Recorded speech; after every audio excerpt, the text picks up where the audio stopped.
வணக்கம் மக்களே. ஏபிஎல் அரசுலேருந்து ஆனந்தன். நேற்று வீடியோவில் சொன்ன மாதிரி இன்னைக்கு ஒரு ஒரு விஷயத்தை இனிஷியேட் பண்ணுறோம். டிசிஎஸ் ரிசல்ட்டு இன்னைக்கு சாயங்காலம் 5:30 மணிக்கு வருது. நாளைக்கு காலையில் அது ஒன்று பெருசாக பிளாஸ்ட் ஆகி மேலே போய் நிற்கும், இல்லை பெருசாக கீழே வந்து நிற்கும். இது ஒரு 5% முன்ன பின்ன இருக்கும். ஸோ இதை நாம் எப்படி யூட்டிலைஸ் பண்ணிக்கிறது அப்படின்றதுக்கு சில ட்ரேடிங் ஐடியாஸ் இங்கே கொடுக்குறேன். இது ஒரு சும்மா ஒரு 2-3 தான் கொடுத்துருக்கேன். இது வந்து கொஞ்சம் இன்னும் நிறைய வேணும்னாலும் கேட்கலாம். ஃபர்தராக போகிறப்போ அடுத்தடுத்து கொடுக்கலாம். ஆனால் என்னென்னா, இந்த ஐடி செக்டாரில் மட்டும்தான் இந்த ஆப்பர்ச்சுனிட்டி இருக்கும். அதாவது ஒவ்வொரு ஸ்டாக்குக்கும் வந்து ரிசல்ட் போடுறப்போ ஒன்று 5% மேலே போய் நிற்பாங்க, இல்லை 5% கீழே நிற்பாங்க. ரொம்ப ரேராக தான் வந்து 2-3%க்குள்ளே இருக்கும். ஸோ இதை பற்றியான ஒரு சின்ன ஐடியாவை பற்றி இப்போ நம்ம பார்க்கலாம். ஃபஸ்ட்டு இதோட ட்ரேடிங் ரேஞ்ச் என்னன்னு தெரிஞ்சுக்குவோம். அதாவது இம்ப்ளைட் வாலடைலிட்டி ஐவின்னு சொல்லுவோம் இல்லையா, அது இப்பொழுதுக்கு 4.3% இருக்குது. அப்போ யூஸ்வலி இப்போயே அப்படி இருக்குன்னா ட்ரேடிங், அதாவது ரிசல்ட் வந்ததுக்கு ரியாக்ட் பண்ணுறப்போ இன்னும் ஜாஸ்தியாக இருக்கும். இதில் லோயர் சைடு வந்து 2830 வரைக்கும் வரலாம், மேலே வந்து 3170 வரைக்கும் போகலாம். இதுதான் இந்த ரேஞ்ச் பேண்டு. இந்த பேண்டுக்குள்ளே நம்ம பணத்தை யூட்டிலைஸ் பண்ணிக்கலாம். நம்ம அது ப்ராஃபிட்டை எப்படி எடுக்கலான்றதை பற்றி பார்க்கலாம். இதுக்கு ஒரு 3 ஆப்ஷன்ஸ் கொடுத்துருக்கேன். இப்போ ஆப்ஷன்ஸை கொஞ்சம் கவனமாக பாருங்கள். நான் சொல்கிற ஆப்ஷன்ஸ்ன்றது நான் சொல்கிற வாய்ப்புகள் இருக்குது. வாய்ப்புகளில் ஒவ்வொரு விஷயத்தையும் கொஞ்சம் கவனமாக கேளுங்க. அவசரப்பட்டு கேட்டு தப்பாக ஆர்டர் எடுத்துடாதீங்க. ஃபஸ்ட்டு ஐடியா என்னென்னா, 3060 கால் ஒன்று வாங்கணும். அதே நேரத்தில் 3020 புட்டு வாங்கணும். ரெண்டும் ஒரே டைமில் வாங்கணும். ஒரே டைம்னா நான் ஒரு 30-40 செகண்டுக்குள்ளே நீங்கள் ரெண்டையும் வாங்கிட முடியும். இதோட டோட்டல் காஸ்ட் எவ்வளோ வரலாம் அப்படின்னா, புட்டுக்கும் காலுக்கும் சேர்த்து நீங்கள் கால்குலேட் பண்ணிங்கன்னா 110 ரூபா வரைக்கும் வரும். இதில் ஒரு 50, அதில் ஒரு 60 அந்த மாதிரி இருக்கும்னு வச்சுக்கோங்களேன். ஸோ ஒரு 110 ரூபா வரும். லாட் சைஸ் 175, அரௌண்ட் 20,000 வரும். இவ்வளோ தான் ரிஸ்க்கு. கம்ப்ளீட் ரிஸ்க்கும் கிடையாது இது. இது மேக்ஸிமம் ரிஸ்க் வந்து 20,000 ரூபா இருக்கும். ஸோ இப்படி நீங்கள் வாங்கிட்டீங்கன்னா என்ன ஆகும்னா, 3160-70 அந்த ரேஞ்சு போகிறப்போ நீங்கள் காலை விற்றுடலாம், புட்டையும் விற்றுடலாம். ஒருவேளை நீங்கள் அதை ரிஸ்க் எடுக்கிறதா இருந்தால் புட்டை வந்து கையில் வச்சுக்கலாம். ஏன்னா உங்களுக்கு புட்டோட காஸ்ட்டும் சேர்த்து நீங்கள் காலில் அதை விட ஜாஸ்தியாக எடுத்துருவீங்க. அதே மாதிரி தான் புட்டு ஒருவேளை கீழே வந்ததுன்னா 2900, 2850 இந்த ரேஞ்ச் வர்றப்போ நீங்கள் புட்டை வந்து விற்றுடலாம்.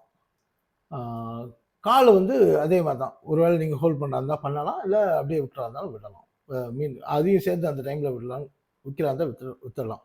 இது ஐடியா நம்பர் 1. நீங்கள் இந்த ஸ்க்ரீனை இன்னொரு தடவை நல்லா பார்த்துக்குங்க. ஏதாவது டவுட் இருந்தால் கூட நீங்கள் யூடியூப் கமெண்ட்டில் கேளுங்க. ஏன்னா அங்கே தான் நான் பதில் சொல்கிறதுக்கு ஈஸியாக இருக்குது.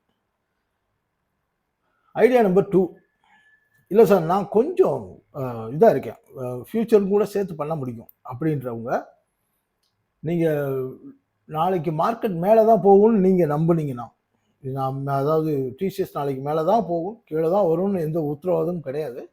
ஒருவேளை நீங்கள் வந்து எனக்கு நல்லா தெரியும் நான் டிசிஎஸ் வந்து மேலே தான் போகுது அப்படின்னு நீங்கள் நினச்சிங்கன்னா, சேஃபாக என்ன ட்ரேட் பண்ணலாம்னா, ஒரு லாட் வந்து ஃப்யூச்சரில் வாங்கியிருக்கேன். அதே நேரத்தில் அட் த மணியில் ஒரு புட்டு ஒன்று வாங்கியிருக்கேன். இப்படி வாங்கிட்டீங்கன்னா நல்லா கேட்டுங்க. ஃப்யூச்சரில் ஒரு லாட் வாங்குறீங்க, அட் த மணி புட்டு ஒரு லாட்டு வாங்குறீங்க. ரெண்டுமே வாங்க தான் செய்றீங்க. எப்போ க்ளோஸ் பண்ணுறதுன்னா 3150-60 அந்த ரேஞ்சு போகிறப்போ ஃப்யூச்சரை நீங்கள் கட் பண்ணிடணும். புட்டையும் கட் பண்ணால் கட் பண்ணிடுங்க, இல்லை அப்படியே விட்டாலும் விட்டுருங்க, அது உங்களோட விருப்பம். ஆனால் இது சேஃப்டிக்காக அந்த புட்டு. ஒருவேளை ஓப்பன் டவுனாக இருந்துச்சு அப்படின்னா புட்டு உங்களை கொஞ்சம் பேலன்ஸ் பண்ணி கொடுக்கும், ரைட்டு. ஒருவேளை இல்லை சார் அது நிச்சயமாக கீழே தான் வரப்போகுது அப்படின்னு நீங்கள் முழுமையாக நம்புறீங்கன்னா, ஒரு லாட் ஃப்யூச்சரில் செல் பண்ணுங்க, ஒரு கால் வந்து அட் த மணியில் பை பண்ணிக்கங்க. அப்போது அப்படி நடக்கும் பட்சத்தில் 2900, 2850 இந்த ரேஞ்சில் வந்து நீங்கள் ஃப்யூச்சரை ஷார்ட் போனதை கவர் பண்ணிக்கணும். மறுபடியும் அந்த காலை வந்து நீங்கள் வச்சுருக்கலாம், அல்லது அப்பயே கூட விற்றுடலாம். இது செகண்ட் ஐடியா. 3வது ஐடியா, இல்ல நான் வந்து கொஞ்சம் நான் ஆப்ஷன் ரைட்லாம் பண்ணுவேன் அப்படின்ற மாதிரியான ஆட்களா இருந்தால், ஆ அதாவது அ அப்படியான ஆளா இருக்கும் பட்சத்தில், உங்களுக்கு புல்லிஷ் வியூவா இருக்கு. நாளைக்கு நல்லா தான் மேல போகும்னு நெனச்சீங்கன்னா, ஒரு லாட்டு 3040 கால் வாங்கிரணும். அப்புறம் 3160 கால செல் பண்ணிரணும். இது ஒரு ஸ்ட்ராட்டஜி. கொஞ்சம் பியரிஷ் வியூவா இருந்தீங்கன்னா, 3040 கால சாரி 3040 புட்ட வாங்கிட்டு 2900 புட்ட விக்கணும். இத மறுபடியும் இப்ப நான் சொன்னது உங்களுக்கு புரியாட்டாலும், நீங்க ஸ்க்ரீன ஒரு ஒரு ஒரு ஒரு நிமிஷம் ஒரு 1/2 செகண்ட் 1/2 நிமிஷம் உட்கார்ந்து பார்த்தீங்கன்னா, உங்களுக்கு புரிஞ்சிரும். இது எல்லாத்த விட முக்கியமான விஷயம், இப்ப நான் சொன்ன அத்தன ஐடியாவையும் இன்னைக்கு சாயங்காலம் 3 டூ 3:15க்குள்ள செய்யுங்க. 3:30 வரைக்கும் வெயிட் பண்ணாதீங்க. ஒருவேள ஏதாவது டெக்னிக்கல் எரர் வரலாம். இல்ல ஆர்டர் ஒழுங்கா அ அ எக்ஸிக்யூட் ஆகாம கூட போலாம். 3 டூ 3:15க்குள்ள இப்ப செய்யுங்க. என்ன காரணத்துக்காக இத சொல்றேன்னா, மார்க்கெட் வந்து செட்டில் ஆகும். ஐ மீன் இது டிசிஎஸோட பிரைஸ் வந்து செட்டில் ஆகும். இன்னைக்கு அரவுண்ட் வந்து ஒரு 3040 பக்கமா செட்டில் ஆகலாம் அப்படின்னு எதிர்பார்க்கிறேன்.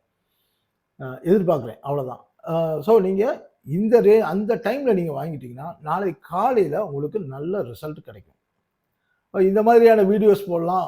அ இன்னும் இந்த மாரி வேற என்ன மாதிரியான அ ஐடியாவோட வீடியோ போடலான்னு சொல்லுங்க. அதே மாதிரி செய்வோம். இப்பொழுதைக்கு நன்றி, வணக்கம் மக்களே.